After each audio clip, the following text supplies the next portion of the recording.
बताएंगे।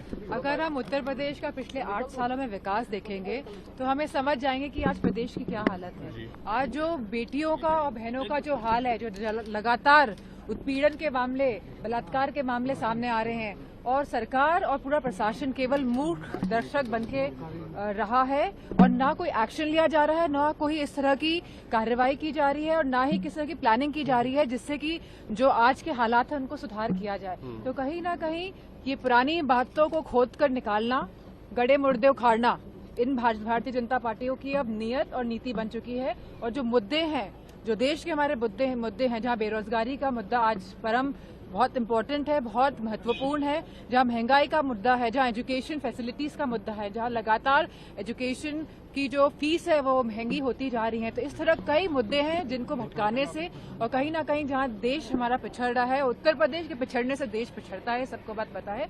तो कहीं ना कहीं ध्यान भटकाने की नीयत को छुपाने के लिए ये इस तरह के भाषण करते हैं। लेकिन उनका ये भी कहना है कि जिस तरीके से जो उत्तर प्रदेश के हालात है, मुसलमान यहाँ सबसे ज्यादा सुरक्षित हैं। वो तो ये कह रहे हैं कि ये लोग अफवाह फैलाते हैं, लेकिन यहाँ दंगा नहीं हुआ 2017 के बाद से। ऐसा है कि ये खाली ध्यान भटकाने वाली ही बात करेंगे, क्योंकि ये आज भी नहीं बता पाएंगे कि जितने इन्होंने MOU साइन किए थे वो कितने धरातल पे उतरे हैं। अगर आप इनके मॉडल को देख लेंगे इंफ्रास्ट्रक्चर डेवलपमेंट के लिए तो सब इस पे हंसी उड़ाएंगे कि किस तरह का ये डेवलपमेंट मॉडल है जहां लाखों करोड़ रुपए के MOU साइन होते हैं और धरातल पर नहीं उतरते हैं।